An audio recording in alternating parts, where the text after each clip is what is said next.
All right, good evening, everybody. Paula Kowalczyk here, coming to you live from Newton, my amazing and ever so boring apartment, which is starting to close in around me as we speak. But so we're here tonight to talk about negotiating in a crisis. And I want to take a look at, I want to talk about negotiating in general, the concepts of negotiating, some of the skills behind it, and theories behind it, if you will, psychology, and then talk a little bit and talk a lot about, what we're seeing in today's world.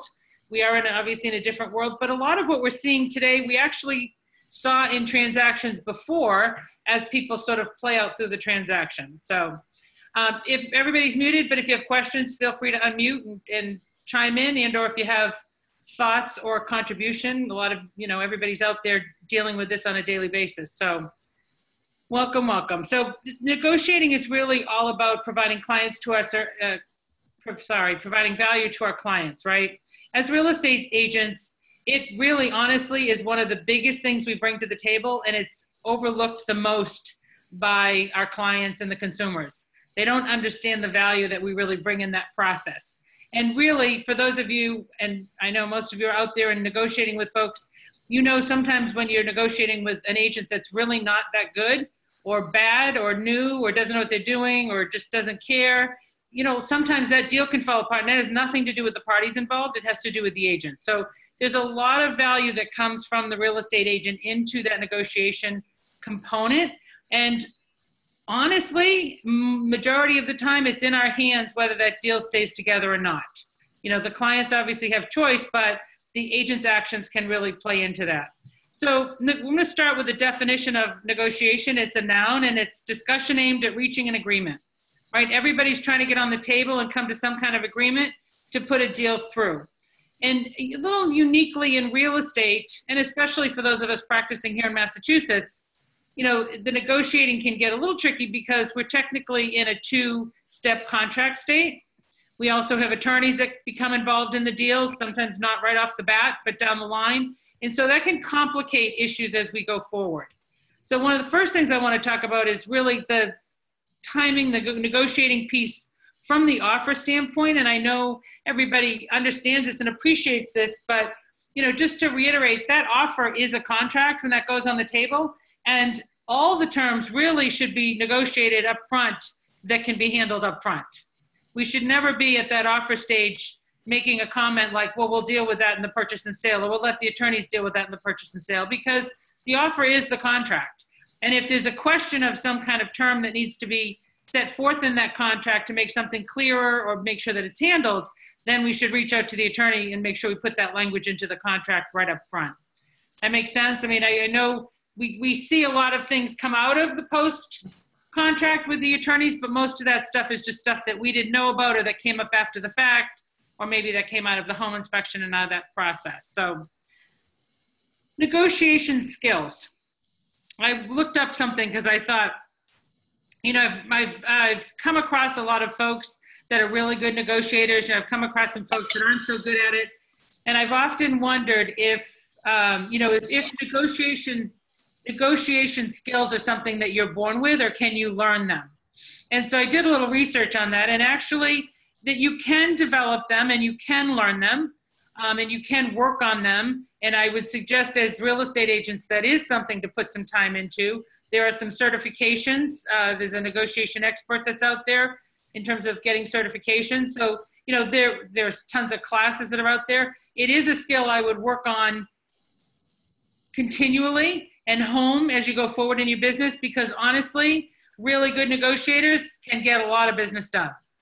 Because they understand how to bring two parties together that may not be on the same page, and hopefully get them on the same page, barring the fact that there's all kinds of other people involved. So around the learning of developing of the skills, there were 7 steps that came up, or 7 items to consider in that process. One of them is knowing what you want exactly coming out of that negotiation, right? So setting up some terms of, well, what do I want to really get to? And as whether we're the listing agent or whether the buying agent, we need to understand, what does our client want to get to? What do they really want in the end? What's going to really be important to them? What are the things that aren't so important to them? And identifying and being clear about a lot of that up front can help eliminate some of the stuff that comes in on the back end that we wouldn't expect. Okay? Another big component is doing your homework and doing your research. You know, part of that's understanding what the folks want, but also knowing what some of the other situations are. What are the other options that are out there for people? What, you know, what does the competition look like? In some cases, in our situation in real estate, sometimes it's just knowing that, okay, if I've got one offer on the table and there's 2 other potential interested people, are they really interested? So that I might be dealing with 3 people, or am I really only dealing with 1 party going forward? So doing your homework and making sure that you understand you have all the facts before you go forward in that negotiation. One of the hardest ones for anybody to do in a negotiation, especially I think as realtors sometimes too, can be difficult, but anyone, when you're negotiating on the behalf of someone else, is placing yourself in that other person's shoes, right? So understanding where they are, where they want to be, and putting yourself in their shoes to say, okay, well, how would I react to that? Or what would I want to give versus what am I going to take out of this process? Okay, so having that empathy, which we're going to talk a little bit more about in terms of what we're seeing now out there. Aiming for that win-win situation. Everybody hears win-win. And what does win-win really mean? Well, win-win really means that both parties get to an agreement that they're happy with and can move forward with. And so that it's a give and take. It's not that one person beats out the other person in the negotiation and wins, because the majority of the time, and I think most of you understand this and have seen this, if you come out of a negotiation in that situation, what tends to happen? That deal doesn't tend to stay together. It tends to be at a high probability of falling apart, because when people walk away from that negotiation, if they don't feel good about that and they start to doubt that, then, you know, that creeping mind is going to go, and next thing you know, you're going to have somebody doing withdrawal and you're not going to understand why. And we're going to talk more about the sort of the dynamics of the whole real estate transaction as we dive into this a little bit more. Being direct and being honest is obviously extremely important. Not trying to beat around the bush when you're trying to ask things, being clear, you know, not complicating the language of things when you're going back and forth. I know I've negotiated with a lot of agents over my 20 plus years in the business. And many times I've had to go back to the agent and say, what are you actually asking for? What do your people really want in this deal, right? Being clear, being direct, being concise. What are they actually looking for? Don't complicate that with a lot of other stuff that the person doesn't even really care about, because then the other party shuts down thinking, oh, they're looking for too much stuff, and it can complicate it. Another one I've seen a lot of times is losing your cool. Don't lose your cool in a negotiation, right? Stay level-headed. This is, I've often said to a lot of real estate agents that I've coached through some tough negotiations, you know, and they're getting a little emotional and they're getting a little hot-headed, and the other agent did this, or this person did that. That's the worst place we can go. We have to stay cool in the process. We have to stay objective in the process so that we can actually help the client get through that. And the more upset the other side of the party gets, the cooler you got to be in that process. So no good comes from getting upset, screaming and yelling. I'm not sure why, and I know you guys have all seen this, the other agent that's on the other end of the phone, like screaming and yelling at you about something. Your people need to do this. It's like, we're all trying to get to the same place. We're all trying to accomplish the same thing. My people want to move out of the house. Your people want to move into the house. Let's figure out how to make that happen. And sometimes just keeping things even keel and level allows things to progress forward so that they don't fall apart. And then the last one is always critical, and that's knowing when to walk away. You know, there are some people that are not going to be able to come to agreement. There are some deals that aren't going to happen no matter what we do.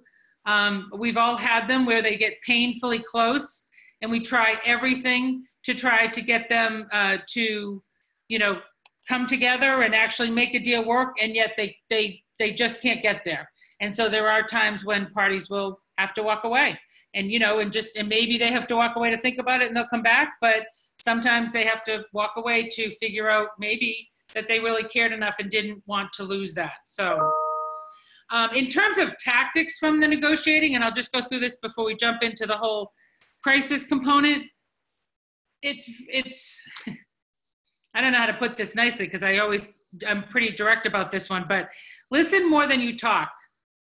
So many times, sitting across the table from agents in my 20 years, I have thought if that agent had just shut up, their people would have been so much better.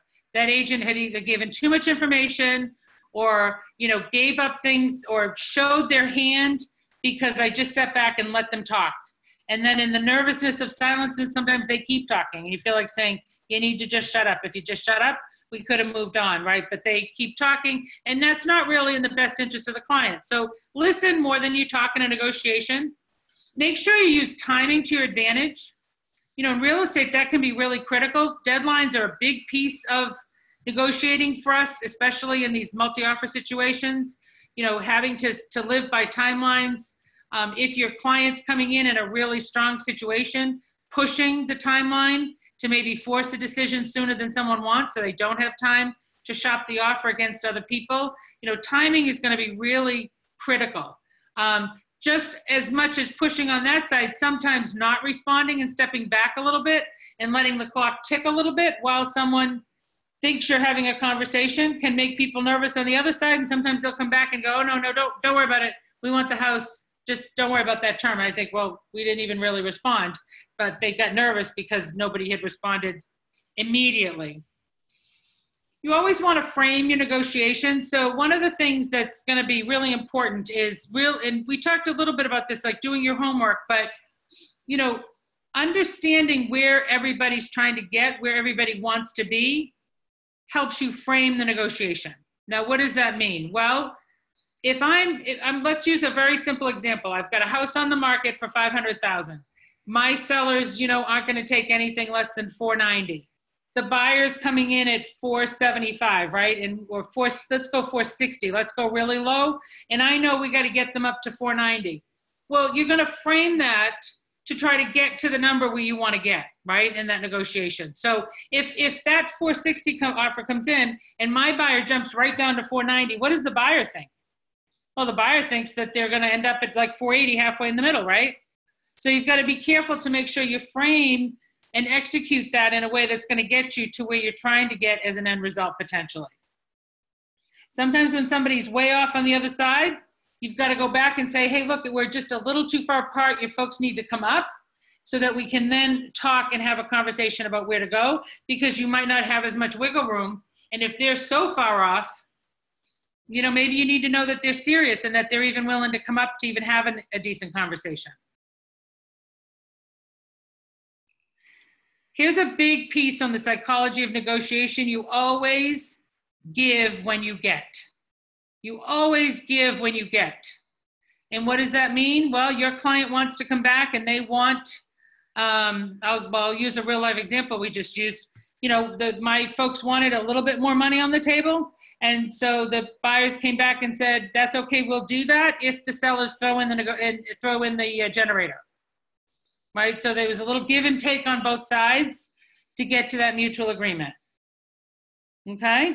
So always get when you give. Make sure when you're giving something, you're getting something back for your client on that other side. And always be willing to walk. I mean, that is the piece where, you know, sometimes we've got to let the emotions play out.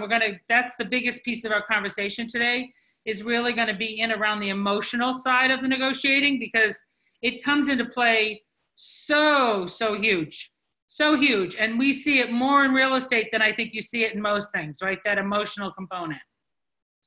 So always be willing to walk if you need to walk. So I want to talk about, and I'm going to move, sorry. I'm sliding off my seat. So before I fall, I meant to move my location. These seats are not that comfortable. So I want to talk a little bit about the environment we're in right now in terms of crisis negotiation and where people are coming from, okay? And honestly, when we talk about this, you're going to see that this actually plays out even a lot of times, even when we're not in crisis. People are going to go between two sides. So there's two components, two pieces, as my notes here. There's two sides of the brain when we talk about people, right? There's your left side, which is your scientific, logical side. That's the facts and the data. And then your right side is your emotional side. And your emotional side is that artistic, it's the stories we tell ourselves. There's no real logic to it, right? So I know you're all muted, but I want somebody to unmute and tell me, For the majority of buyers, when they come to a property and they put an offer in, which side do you think the majority of them are coming in from? Logical or emotional? Logical. Who else? I see emotional in the chat. Emotional. I would say they start out logical and maybe move to emotional. Yeah, so a lot of times by the time they're, well, a lot of times they start in the emotional. What happens? They fall in the house, they go in the house and they fall in love, right? And so it's a majority of them, not all of them. Again, there's some very analytical people that don't approach it that way, but the majority of people, that first step in the process is very emotional. How I feel about the house. This feels like my house. Oh, I love the way this looks. I've always wanted that kind of kitchen. It's very emotional. There's no logic in there. And so they're going to tell you to go run, write the offer up real fast. Get that offer in. I want this house. I love this house. This is my house, right? And then what happens? Logical kicks in, right? Logical kicks in, and that's when you get the panic phone call. Oh my God, why did we do this? Why the numbers don't work on this house? Why did we think we could afford this house, right? So they shift in that process, and our job is to keep them calm through that process. Now let's talk about the environment we're in. So the environment we're in is very, very fear-based, okay? We're in actually what they've actually calling it is they're calling it phobia-based, which is a very heightened fear-based environment. Because of what's going on in the world, what's going on around people, people have a very heightened sense of fear right now. Now, fear can be good and fear can be bad. Fear can be good because it can keep us safe. It can make us think about the future. It can help us make decisions in a good way about where we need to be moving forward, again, because of our future, okay? The bad fear piece, you know, it really accentuates the emotional response piece. So more fear, more apprehension, and you're going to get more emotional, more around people's feelings. And this doesn't feel right, or maybe this does feel right, or maybe I'm not certain that this is the time to move, right? So a lot of emotion at play, a lot of fear that comes in. When the clients have that heightened sense of fear, what happens from their side? What do we tend to see on that side when they have that heightened fear? And like what they have in the environment today? What kind of things come up? Well, Paula, one example would be I had some clients who were ready to list their home about 3 or 4 weeks ago. And as the coronavirus thing started to play out, they basically said, look, let's just stop and not list it and wait and see. Yeah, where do you think that comes from? It's fear, but fear of what? Fear. Yeah. In this case, one of the sellers had a compromised immune system and didn't want people walking through her house, you know, and so, yeah, fear of medical issues. Fear of the unknown. Fear of the unknown's a big one, Jeff, right? Right now, people are like, well, what is it going to look like in a month from now? Is it a good time to sell because I'll get more money right now because I'm beating the inventory to the market?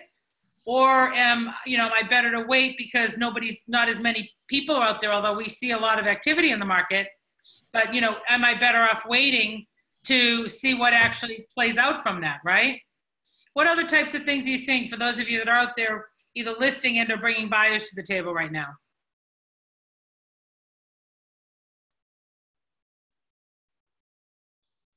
I know we got some deals going on. All right. When we have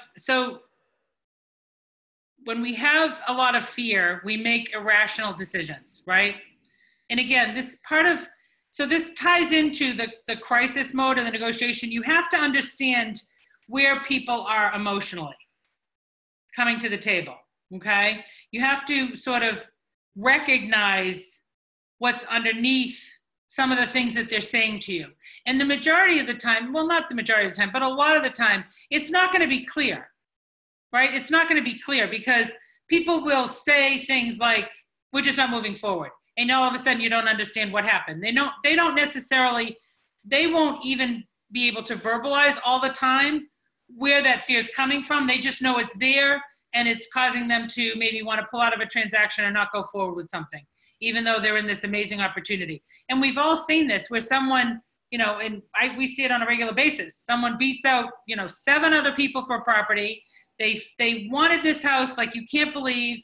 They were willing to put it all on the table. They win, and the minute they win, what happens? They go crazy, and they start to step back and go, oh my God, we overpaid for the house. We shouldn't have bought the house. It's like, wait, there was 7 other people that wanted this house. You made it, you did a good thing. You won. You actually won and executed, and then they start to question that, right? Because they get so wrapped up in the unknown and all the conversations and stories that go on. A lot of fear comes from, and I saw a great TED Talk on this a long time ago, about the stories we tell ourselves.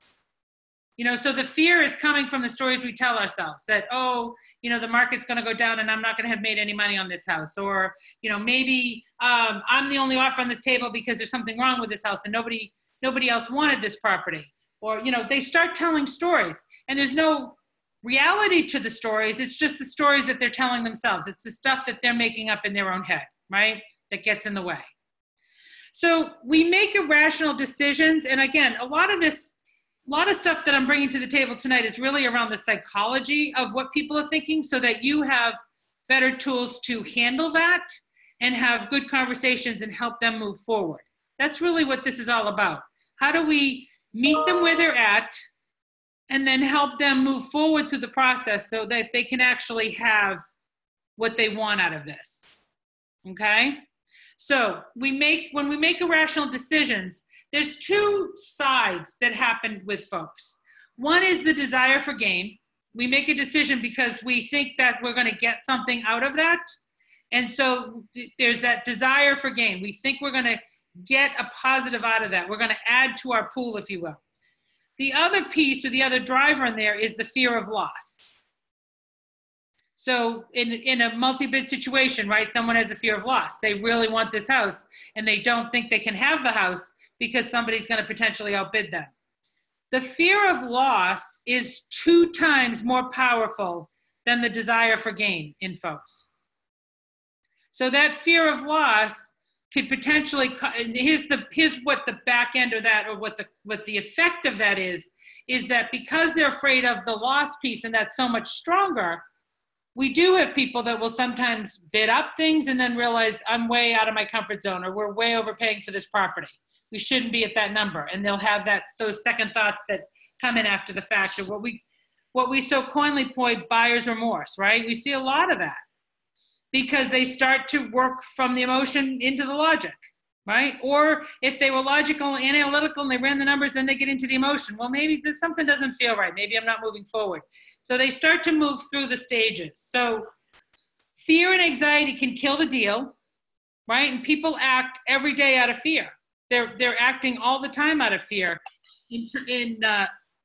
Sorry, one sec.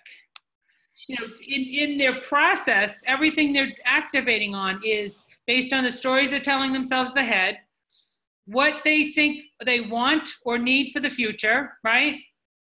And how do they think they can actually get there? Does that make sense? I mean, is that sort of the psychology and what you see? And again, we're using this in terms of real estate, but the reality is this applies to everything, right? This applies. I raised 2 boys. I learned very strong negotiating skills just by raising 2 boys. Everything was a negotiation, right? Everything was up for conversation. And so, it is something that you have to be very aware of, and you have to approach it. I think in the real estate side, there's an awful lot of agents out there that don't take the seriousness of the negotiation to heart. They don't think that is the most important part of the job. And I ultimately think it is the most important part of the job that we have when we're out there working for clients. Now, I want to talk about an interesting stat here that is true, and it's a fact, but less than 20% of consumers trust real estate agents. Less than 20% of consumers trust real estate agents. That's the national fact. So that's what you're up against when you're going in and working with buyers and sellers, and especially with folks that you don't know, you just met at an open house, or that even if they were referred to you by someone else, but you're up against and facing that really kind of on a daily basis.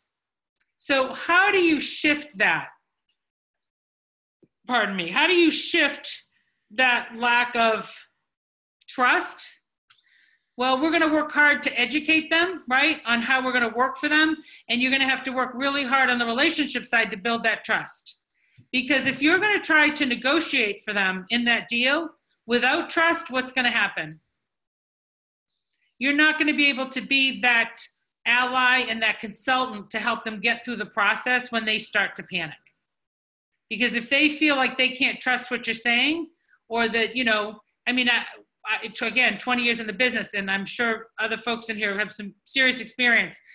You know, you've had many a time where we do what we call talking them off the ledge, because they get what they want, or they get a really strong offer in on the seller side, and then they start talking themselves out of it so quickly, right?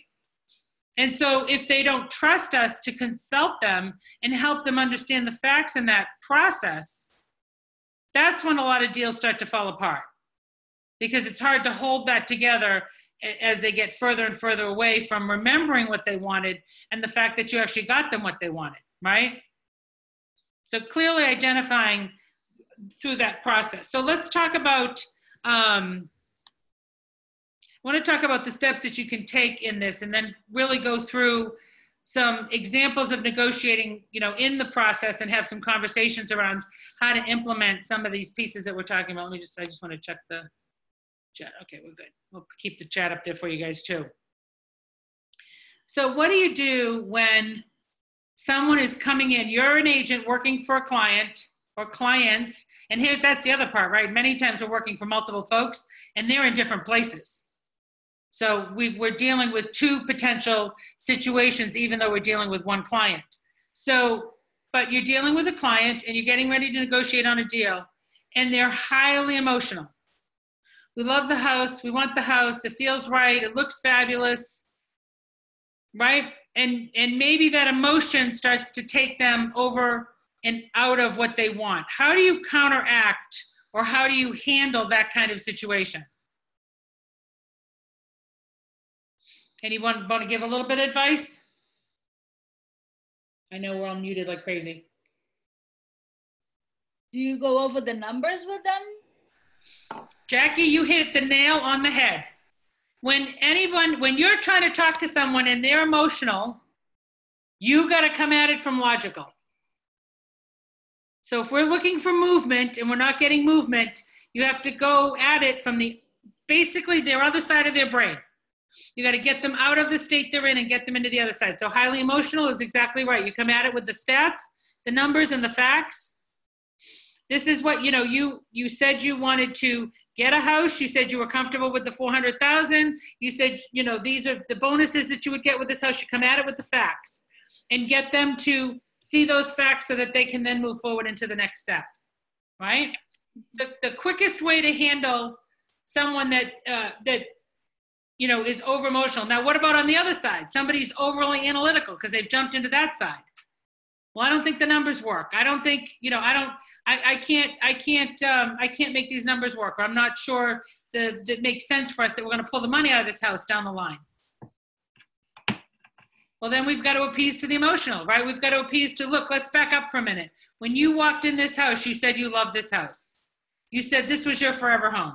This is where you wanted to bring your family. Right? Mm-hmm. So taking them through that process can help them sort of balance out that overreaction. You have to emphasize, you have to empathize, can't say the words tonight, empathize with them for where they're at. You can't just ignore where they're at. So you can say, you know, I understand that, you know, you're concerned about the numbers, and let's take a look at this, and then get them into the logical side. Okay. Right? So let's talk about let's run through a couple of scenarios based on what we've just talked about. Because I know that's a lot of psychology. I'm not a psychologist, first of all.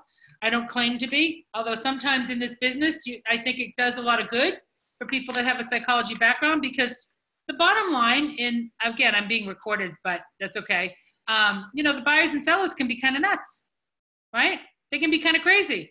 The other agent on the other side of the table sometimes can be kind of crazy. And we can't control that a lot of times. You know, we'd love to control it. I'd love to control, you know, the agent when there's 4 agents potentially on the table and you think, oh, I'd love to do business with that one because they know how to get the deal closed, and this other one is going to be painful, but yet that client comes in with the highest number. What ends up happening? You got to deal with that agent that you potentially don't want to deal with, right? So let's talk about a couple of scenarios. And again, I'd love to hear some feedback here. So, you know, and again, we see in this market a lot right now, multiple offers, right? There's still multiple offers on the table. So if you're a buyer's agent on the buy side up against multiple offers, what are some of the strategies you can, just from the get-go, what can you start with to try to put your client in a better position?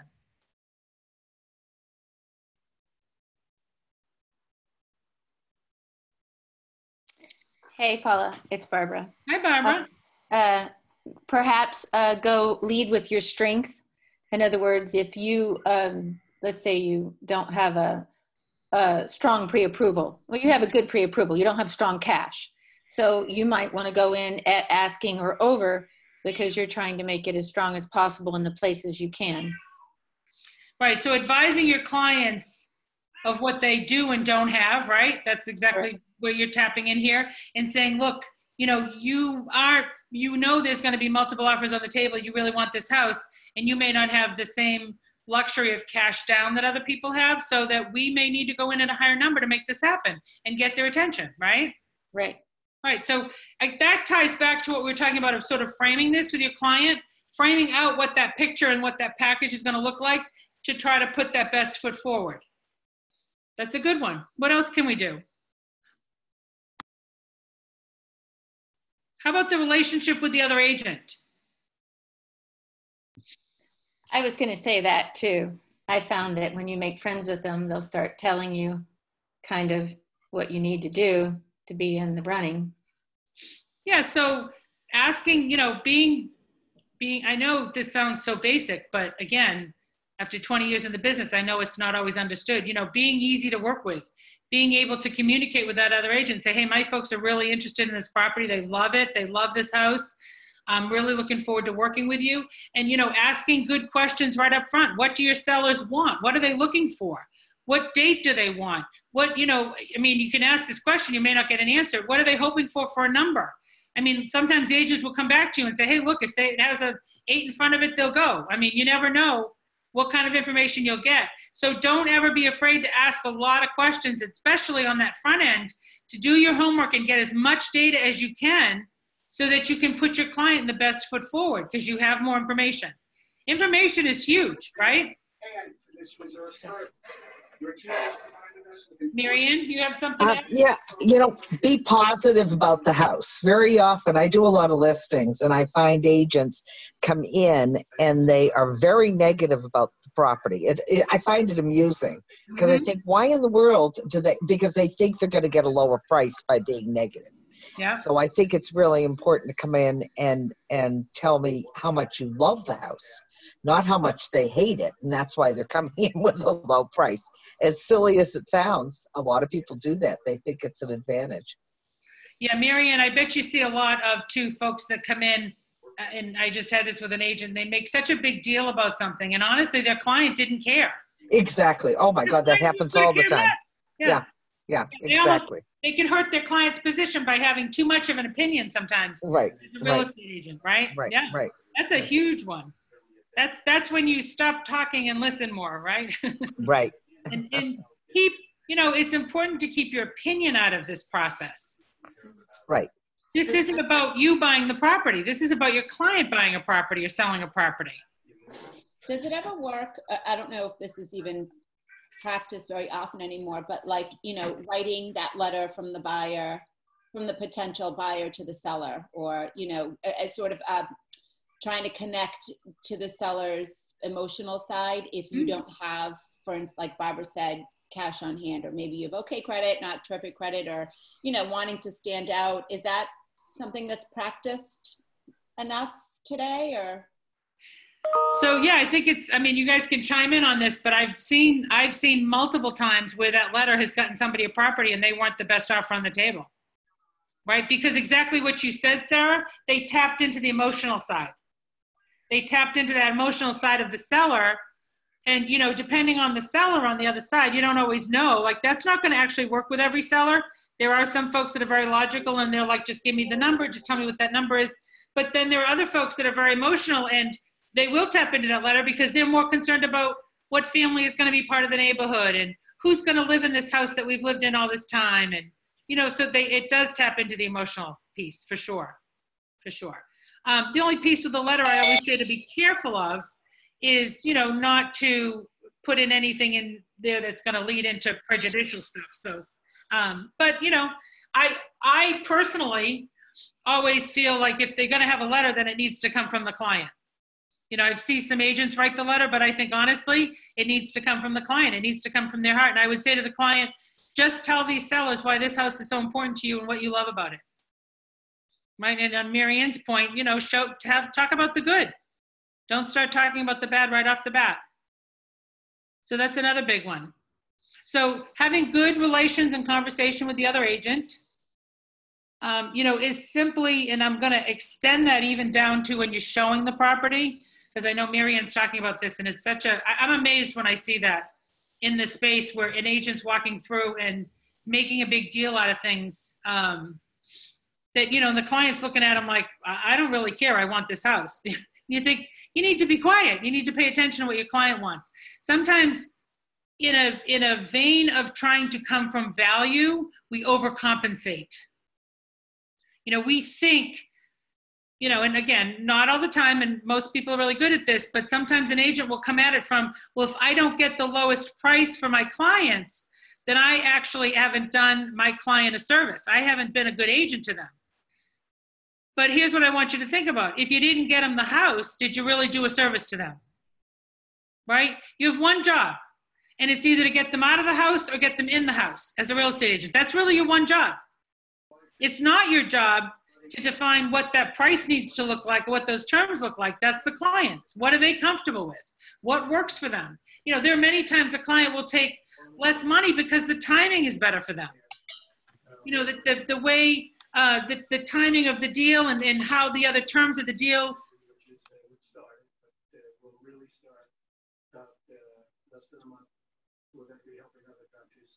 Sorry, I muted myself trying to let somebody in from the waiting room. Got a little rambunctious with the clicker. You know, but sometimes we get ahead of what the client wants, and there's so much of ourselves in the process as an agent, it's ridiculous, right? Paula, one of the things that I always get crazy over, and I never think either a seller's agent or a buyer's agent should ever use the words, I think. It drives me insane. And I have actually been in situations where I'd say, and the other side doesn't even get it.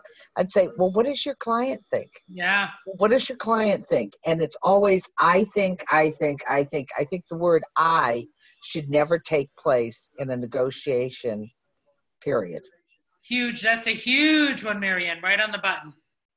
Yeah. And I love, don't you love, Mary Ann, when the agent, you go back with a counteroffer or a term and they come back and go, yeah, that's not going to work. And you're like, yeah.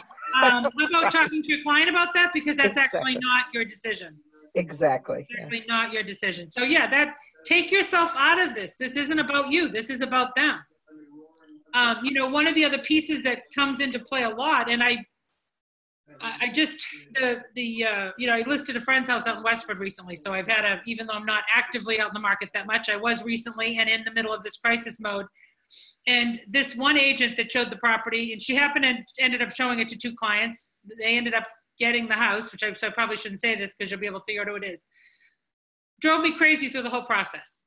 Walked around the house, you know, was overly negative. She walked in the kitchen and went, what's with this black and white check floor? Like, her opinion was all over the place. I felt like saying to her, will you let your clients look at the property? Like, it was all personal. It was all about her. Well, I could entertain in this house. I could do this. I could do that. All over the place. And then when her clients wanted the house, it was funny how the wants and needs were so different, right? I mean, honestly, it's been the hardest deal I've ever kept together because she's too embedded in the transaction herself. It's like she's buying the house, not the people. And I can tell from meeting them that these buyers are probably the easiest people in the whole world to work with, right? Do you think people do that as a possible, like in a strategic way? Like not wanting the other agent to know either like how much their clients love the house and they're willing to do anything that you kind of like, oh, well, it's, you know, or do you think that So or Sarah, the agent just inserting themselves in the whole process when they shouldn't be? So I do think, Sarah, that the agent thinks that that's strategic. I think that's what they think. I think that's why they're approaching it that way, because they feel like, much like Marian was saying, you know, that you know, they don't want to show their cards, if you will. We want to play hardball. We want to make it look like it's rough.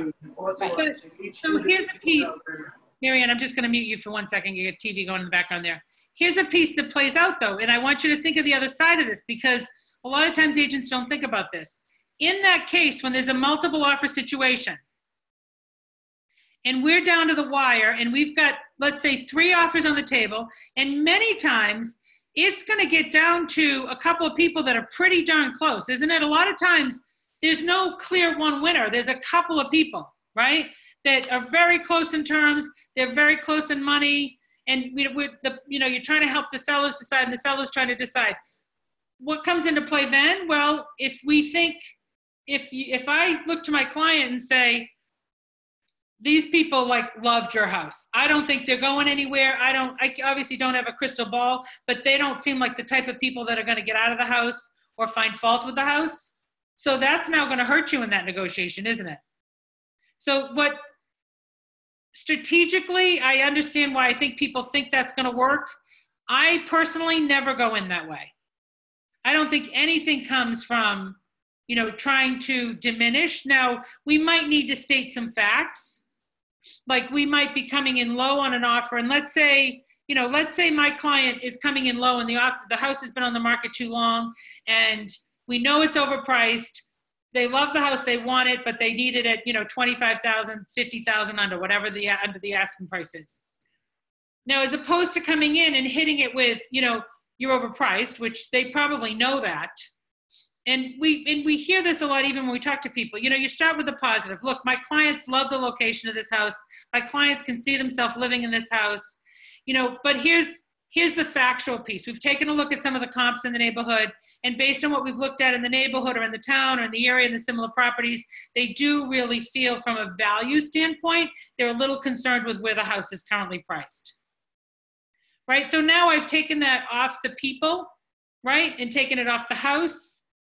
I haven't made the agent wrong about the price, because 90% of the time that agent knows the house is overpriced. So there's no good in telling the agent, what do you think? I love when people call me, what are you thinking pricing it that way? What are you, stupid? Like, no, obviously, I've got clients and we're doing the best we can do. And by the way, we already got an offer on the table for that. Most of the times when people are saying that to me, we've already got more money on the table than was on there anyway. So it's usually coming from a lot of times not having enough data or facts, right? But yeah, that's a really good point, Sarah. I think you really have to not take that approach and take the approach of, where can I be positive? Where can I bring value? Where can I keep everybody in a good place? Now, the other side of this, and again, this is something we see a lot, and you see a lot of deals fall apart because of this. When the agent injects, and I know Marianne's going to have a comment on this because she does so much negotiating, and I'm sure she sees this on a regular basis. The agent injects themselves so much in the deal with their opinions and their feedback, and it's not a reflection of the buyer, but it gets to the point where the seller thinks that it's the buyer's. Right? A lot of times I've had to say to the other side of the party, they're like, well, we don't want to sell to these people because they're really difficult and they're obnoxious. So I'll say, let's step back for a minute. Let's look at the facts as we know them. Okay, and let's talk about the deal, because here's the reality. The information is channeling right now through multiple channels. This isn't a direct conversation. This is an indirect conversation. And so we don't actually really know where the problem is. So let's take a look at the facts and figure out what we need to do to go forward to make you feel more comfortable. That makes sense?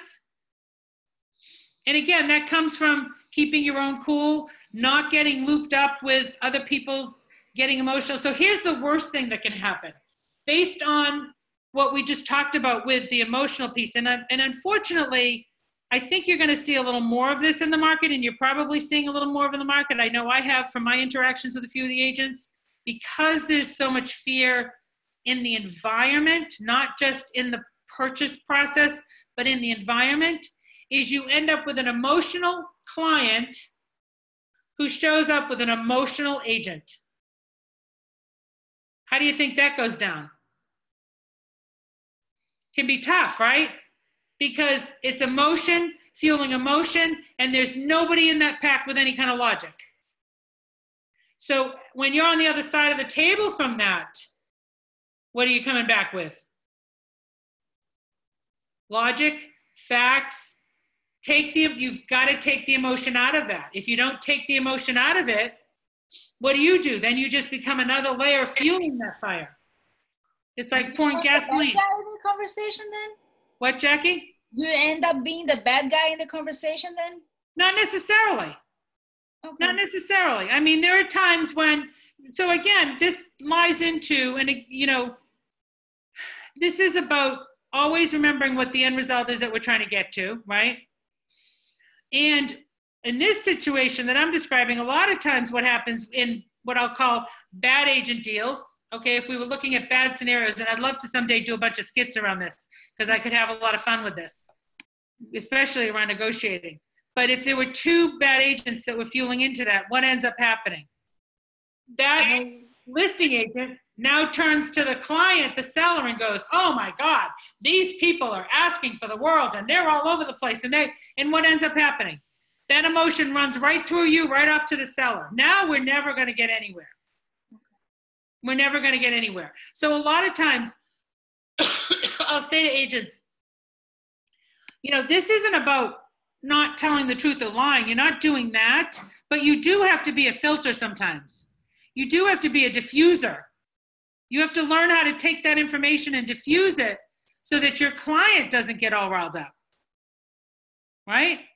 And a lot of times I know the agents, you know, they'll be like, but I want my clients to know what I dealt with. No, you don't. Because if they know what you're dealing with on the other side, you're not going to get a deal together. Right? So we have to be the voice of reason. We have to be that filter. We have to be the one that switches wherever that's going wrong. If it's going too logical, too analytical, if it's going too emotional, we have to be the force that switches that by coming in from the other side. Sometimes I find I just have to, you're just playing therapist. I just listen to my buyer, you know, and let them blow off steam because they're feeling like, you know, the seller's not moving my way at all or giving me anything. And we've given all this. But I'm just, you know, I want to stay calm and not find problems and hope that if I listen long enough, the problem will go away. And when they're willing to listen, say, is this really important? Or, you know, are you just kind of feeling like you're not getting when you've been giving? But you're going to get the house you love. So let's look at it that way. Right. So we always have to reframe it for them, right? Sometimes they get down, they forget the important things. I mean, we've all seen that, right? This is so important to them and they get it. And then they're like, now they want more.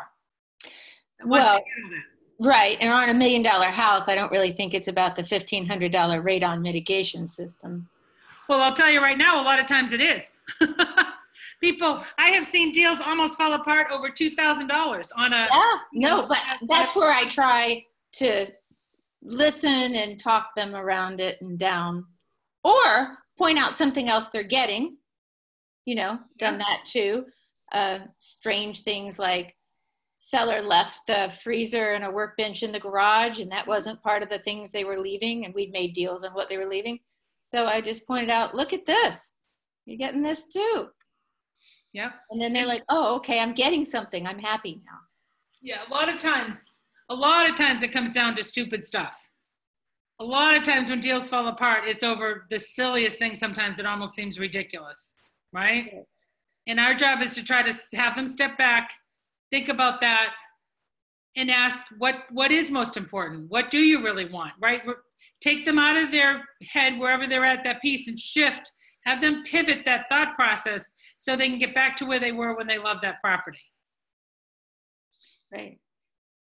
The other thing I do on most deals, the few I've had, is I I coach my buyer from the beginning that I think it's a good strategy to include a significant cap on inspection to show your sincerity in the offer and that you're not going to be renegotiating.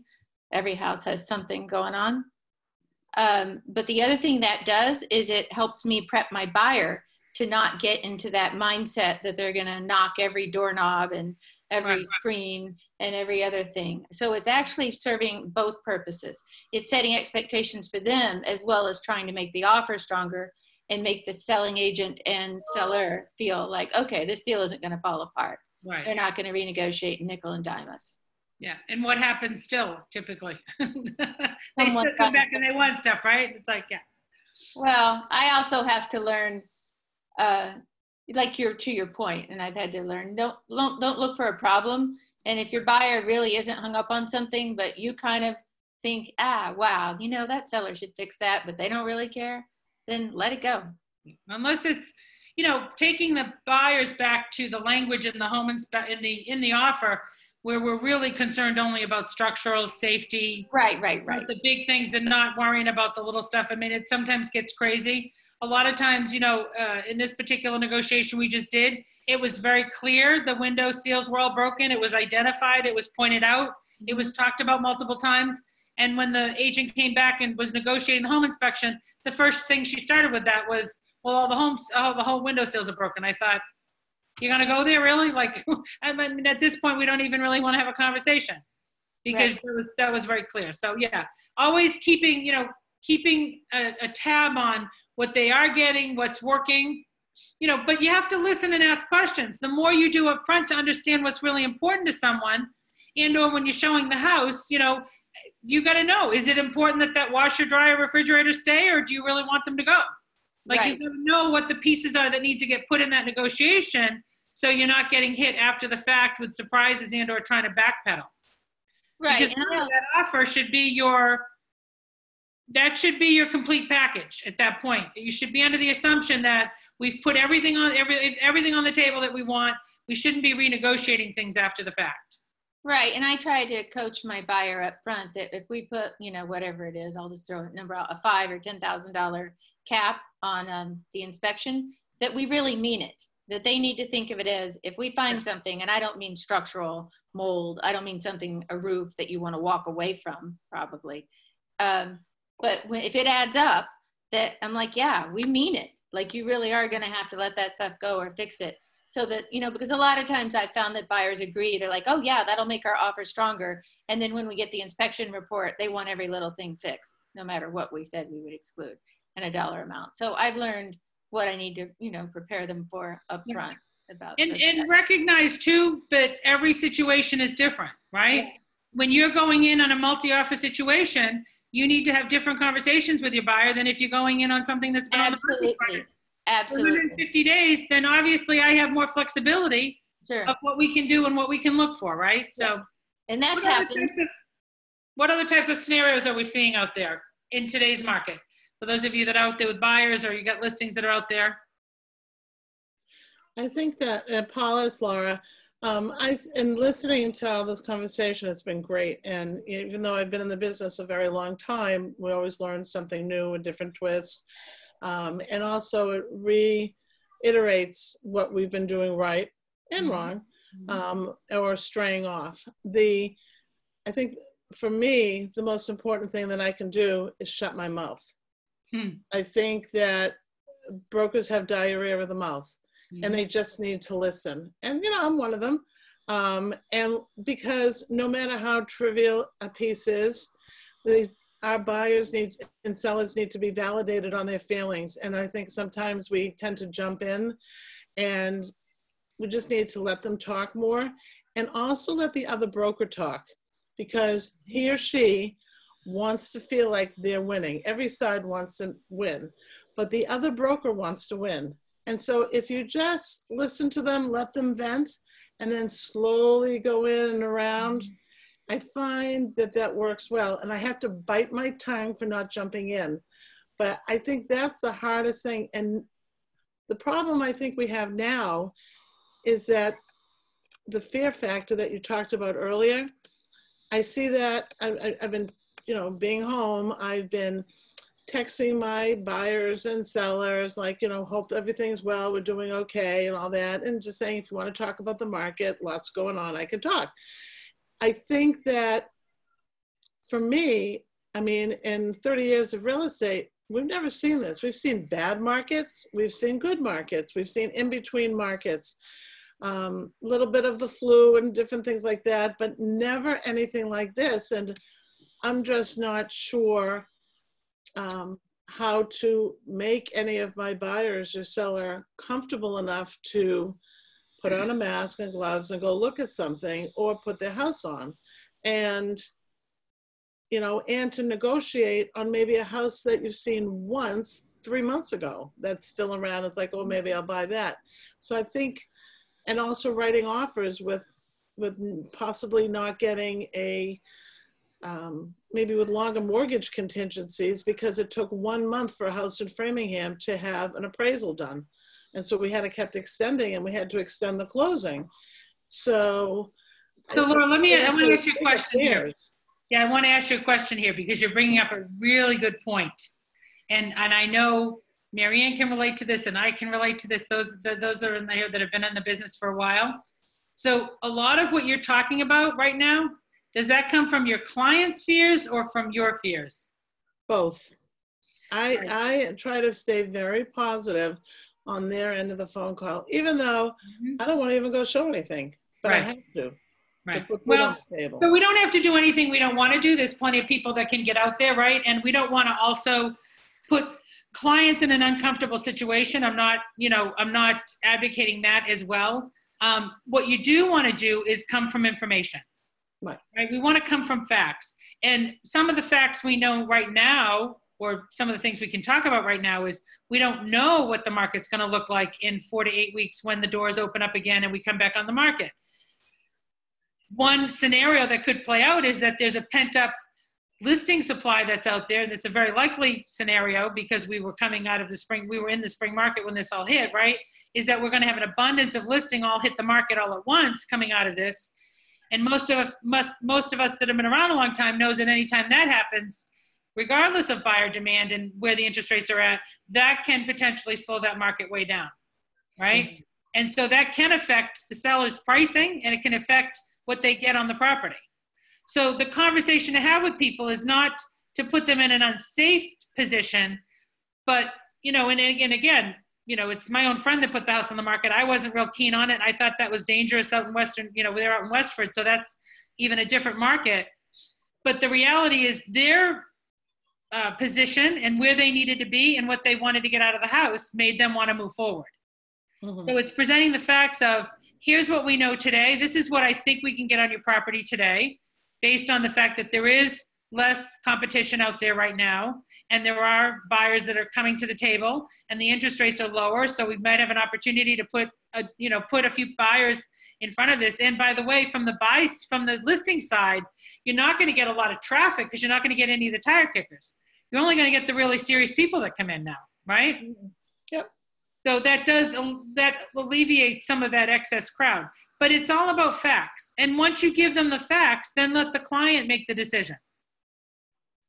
Right? It is really ultimately, and many times clients make decisions and they come back and say, you were right, we should have done it the way you said.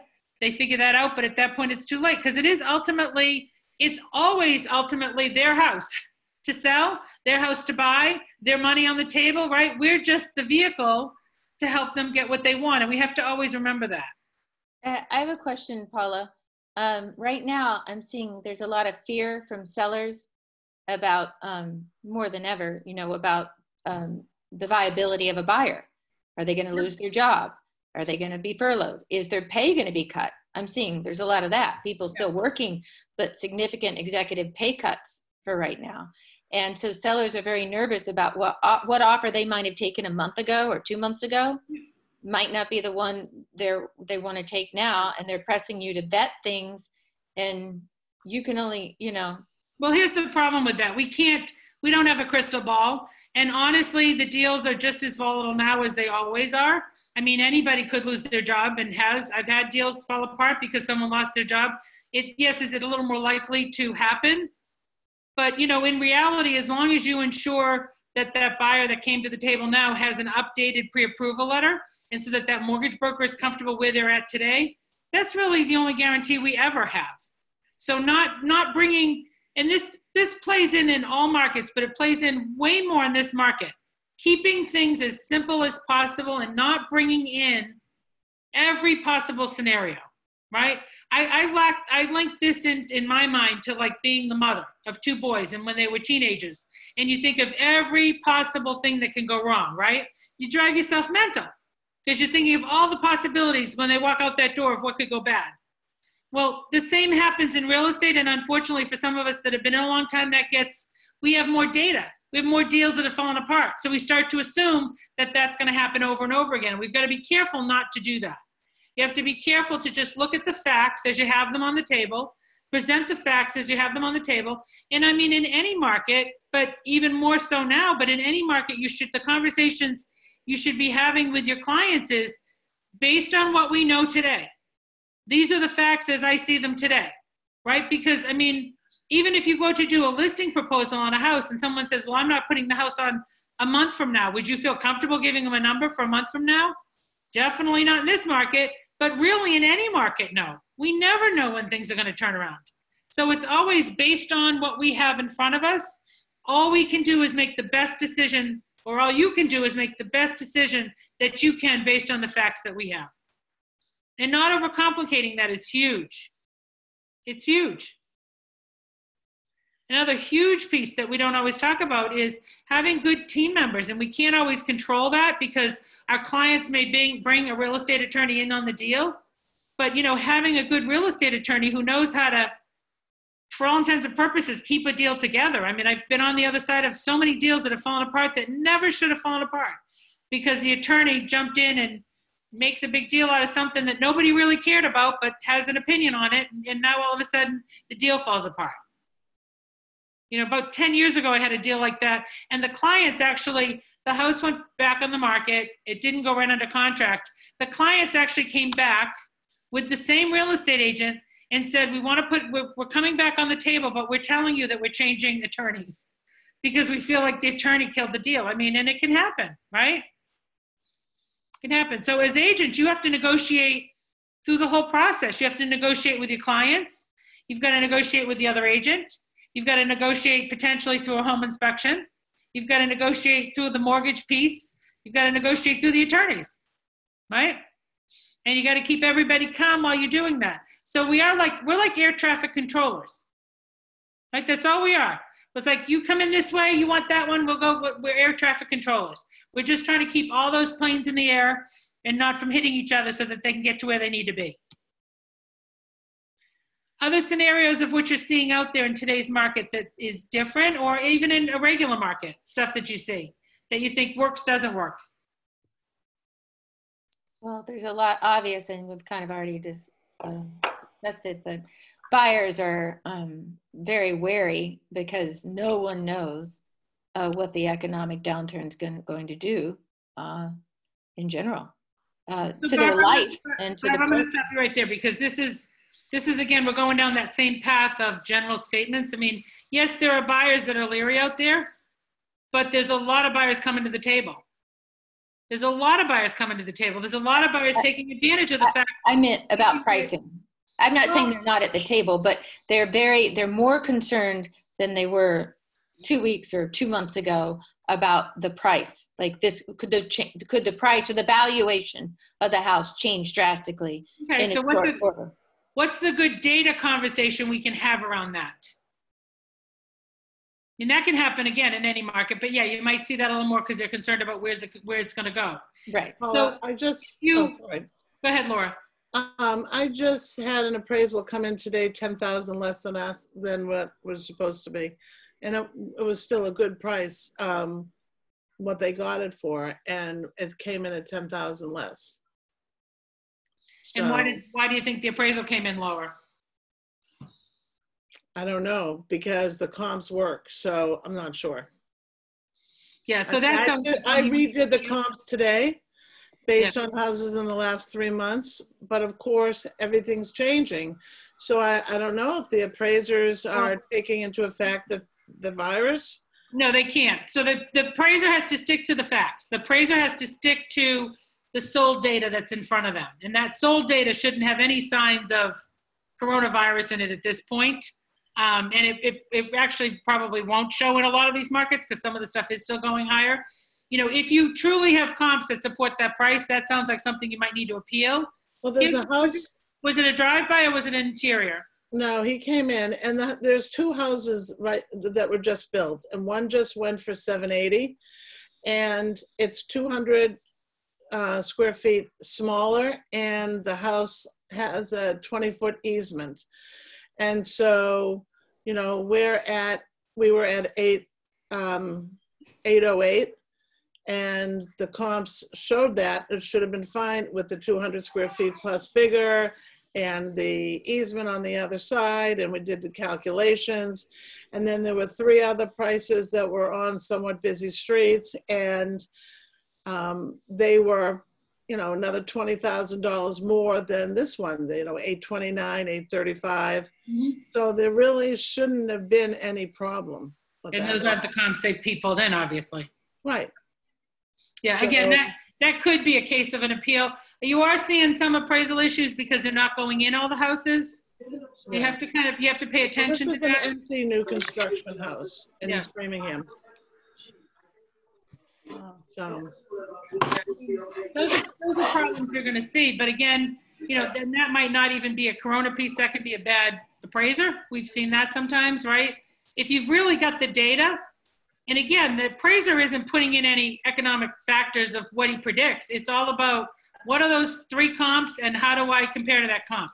Right. So there really should be no sign of that in that.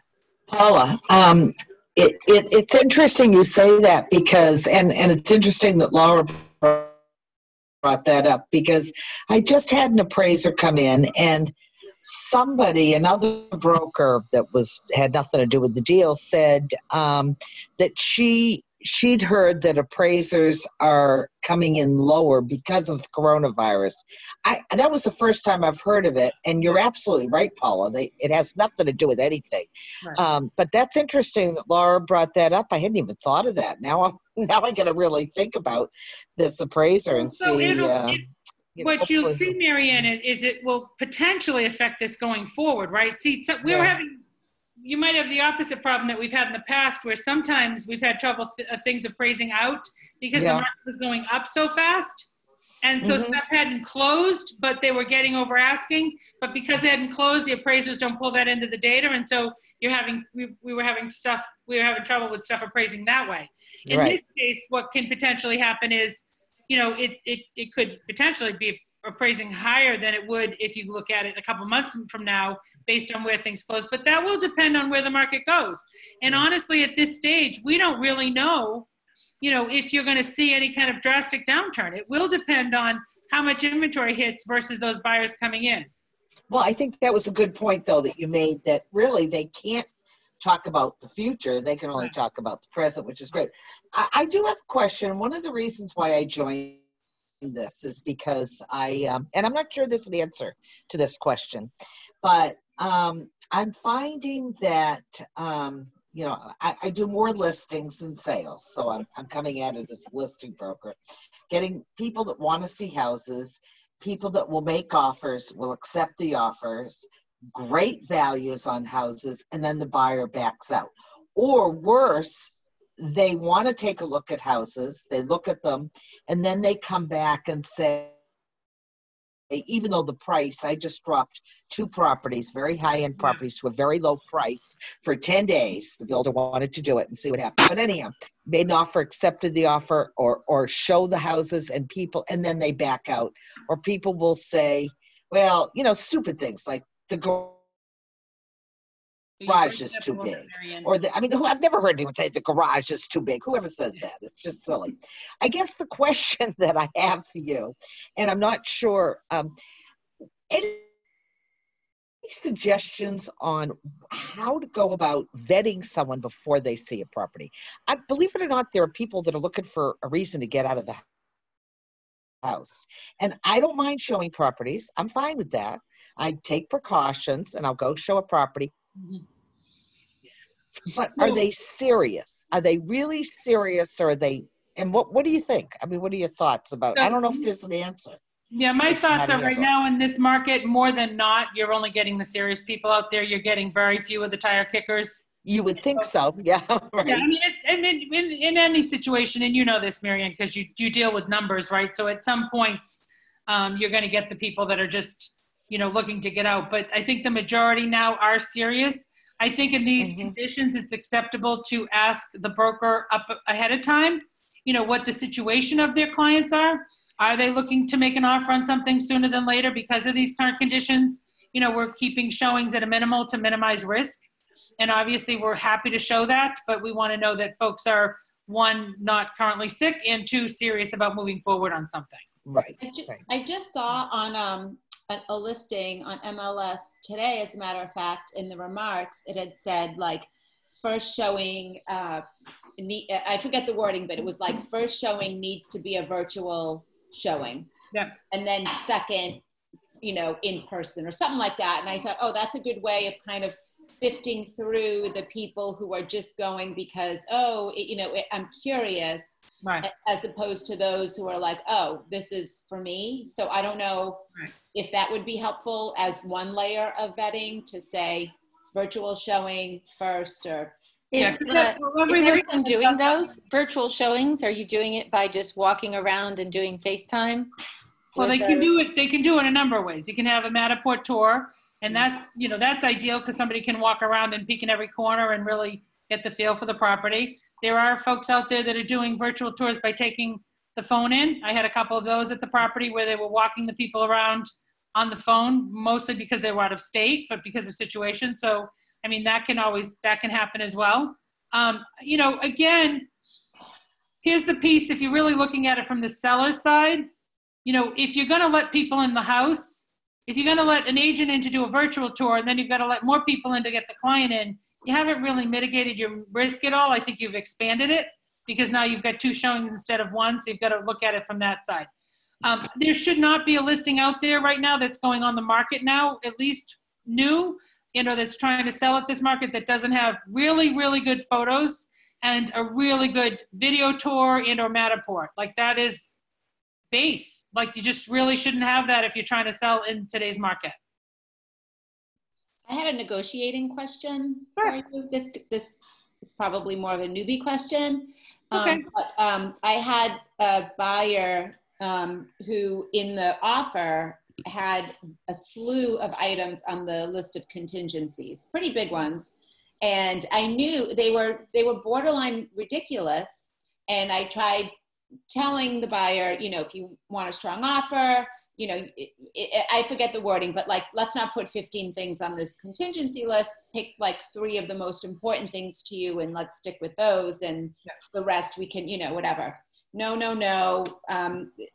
stuck on some of these items. I got him to narrow it down somewhat, but, we submitted the offer and, it was almost immediately rejected because there were some pretty big items. And I totally agreed with the seller. Like I wouldn't, as the seller, I would never have done these things, but I wasn't sure. Like I tried to word it differently, but I agreed. Like I wasn't sure, if your buyer is putting in an offer with contingencies that you think are ridiculous without offending either party, how do you negotiate that? Or how do you, how do you approach that? Yeah, and that's a really good question, and we see it, and we can't always affect what people will and won't do, right? We don't always have to agree with it. But a lot of times when people have come to the table like that, the strategy I like to take is sort of if you were in the seller's shoes. So, two components that you have to address with that. First, why is that important to them? Why is that piece, or, take them individually. If we look at these 15 items that you want, let's talk about what's really important here and why. Why do you really want this? Do you want this just because you feel like you need it to win? Or is it really going to make a difference? And a lot of times I'll say to them, so if they don't give you that, do you still want the house or not? Right? So mitigate how important something is really to them versus where they're just making a list. And then when that doesn't work, or if we haven't narrowed it down a lot, I'll say, okay, now what I want you to do is take a step for a minute. I want to pretend that somebody's coming to your house that you love so much and is now asking you for all these items, how would you feel? And is that the position, is that how we want to set you up in the negotiation? Because ultimately what I'm trying to do is get you the house. And so, you know, right, wrong, or indifferent, it doesn't matter. You want what you want. But I want you to make sure we put your best foot forward and what's the most important for you so that we can actually get the house. Because we don't want to shut down the communication with the seller, and we risk that being too unreasonable right out of the gate. Right. Well, needless to say, the deal fell through. Yeah, because what happens, right? Everybody, there's way too much emotion tied up in that, right? Way too much emotional. Is it a reaction on the seller's side? The other agent gets worked up, Yeah. and then it gets hard to pull all that back in. Yeah. So that's where counseling your clients and really, you know, take them one at a time. Sometimes that can be painful, and just say, why is this important to you? You know, and again, putting it on the other side. If you lose the house over this, you're gonna be okay with that, right? Yeah, because that's what ended up really happening, right? Yeah, I did have that conversation. Are you willing to walk away from this deal if the seller doesn't agree to, you know, X, Y, and Z? And he said he was. So, you know, and there were the other thing is it was another offer too, and we discussed that. So, you know, the seller still made out in the deal, and you know, we're still looking. But I just, you know, I didn't know if, in terms of approaching, you know, with the other agent negotiating wise. Yeah. It's a good exercise for you though, for that buyer, right? To see how an offer with a bunch of contingencies was received. Yeah, didn't go too far, right? Sometimes they got to lose to win. They got to lose something and sometimes they've got to lose to know that what you were telling them was really good information because they think they might know better, right? Right. And with so little inventory, it's still true. If you come in with an offer like that and you turn everyone off and they're like, we're not dealing with this person. This is going to be a nightmare. Never mind. We're not even going to counter. So that's, you know, without beating that guy over the head or those buyers, maybe that was a great exercise for them to go through for their future. Yeah, there's a lot of component that plays into this too. And tone of how we talk about things to clients, right, can make a big deal. The tone that we go at it and the way we approach it, as opposed to getting all emotional. And, you know, I know, you know, again, from a recent one, the buyers came back, the sellers were saying, we're really not going to do anything at this price. We're not going to fix anything. So hopefully this is going to go through as it is. And then when the buyers came back with really what was a very reasonable request, but, you know, I prefaced that back to the seller and said, look, here's the good news. So they stayed away from the windows. They didn't touch this. And all they're looking for are these things, right? So how you handle that in the communication sometimes can make a big difference with how the client's going to react, right? I mean, if I went back to the client and said, can you believe after they told us they weren't going to come back for anything, they came back and now they want the furnaces cleaned? Really? Really? They want the furnaces cleaned? I mean, it's a great way to kill a deal. Over what? Cleaning a couple of furnaces for a $700,000 house? Big deal. It's sort of the way inspectors work too. And two inspectors can have the exact same report and one makes it sound like it's the end of the world and the other says, no big deal. All houses have something. Yeah. So you want to be that agent that knows how to recognize where the client's at, have a good conversation, educate, right? The more you do to build the trust with them from the front end, and that comes from giving them knowledge, being honest and upfront with them when they ask questions, being honest with them, but not fueling the emotion. You know, those are two different things. Being honest and fueling the emotion are two different things. Fueling the emotion comes from, you know, you feeling like, you know, they got to be your friend. I mean, and again, I'm tied into when we had kids because my generation raised our children and we thought they needed to be our best friends, right? And we were afraid they weren't going to like us, you know? And look, guess where that got us? That didn't work so well. So being the authority and the expert and stating the facts and then letting them make a decision and think about that, you know, and sometimes just a simple diffusion of, you know, I've had people call me and say in a panic that buyer's remorse after they win and they get through the whole thing, we got to get out of the deal. Like we're freaking out. We got to get out of the deal. And a couple of times I've said to people, well, let's talk about why you think you need to get out. What are you afraid of? What's changed since we talked yesterday? And if they can't really verbalize something that makes any sense, a lot of times I've said to them, if the timing doesn't matter, look, the timing on this doesn't matter because we have 2 more days. Why don't you sleep on that? Let's talk about this again tomorrow. and see how you really feel about that. And again, if you don't feel comfortable, then we'll talk about getting out of the deal. But sometimes just giving them that time to step back and breathe a little bit can make all the difference in the world. And recognize the personality of the different people that you're sitting across the table from, right? You've got folks that need to win at no cost, at all costs. They don't care what, they just want to win, right? Doesn't even matter, even if it's a bad decision. And typically, a lot of times, if you're dealing with more than one person in the negotiation, because you have a couple or siblings or whoever's buying the house together, a pair, you know, you probably, many of the time, is your dancing buddy. Hello there. A lot of the time, you will have different personalities. So you'll have one that's more emotional and one that's more analytical and logical. So you'll have to balance that component out as well. You'll have to balance out those two folks as well.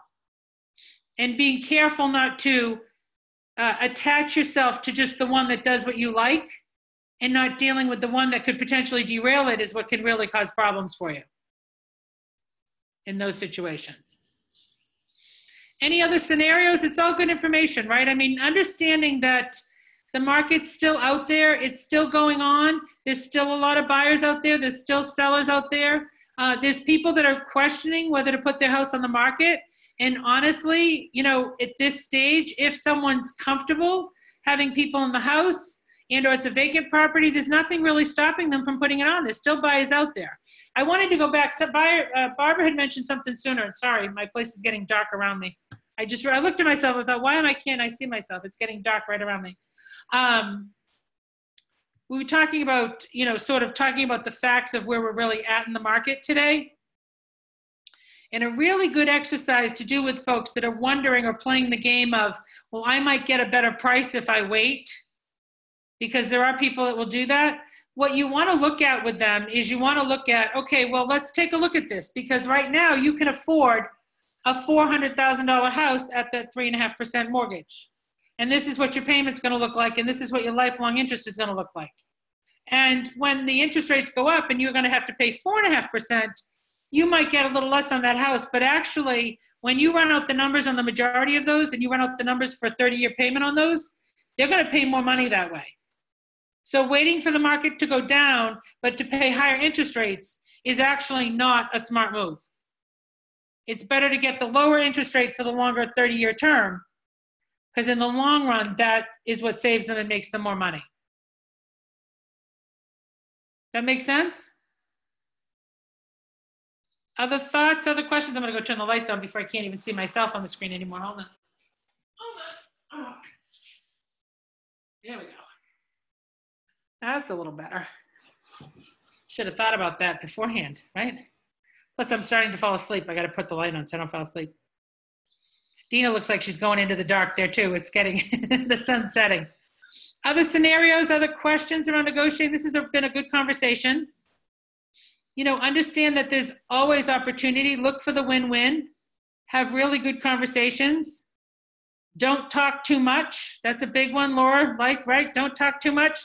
I love that term, diarrhea of the mouth. A lot of agents have it. I'll tell you right now, in 20 years, I've won a lot of negotiating. I've put my client in a really good situation a lot of the times, many times when the other side didn't know, right? So that they've ended up in a better situation. But you got to be careful not to play games when you're negotiating, because in the end, typically those people that play games, it's going to bite you in the butt, you know? So lying about having other offers or inflating numbers and stuff can be a very dangerous game, because you never know when someone's going to turn around and then walk away. So be very careful. Just keep to the facts. Be honest about where things are at, what the numbers look like.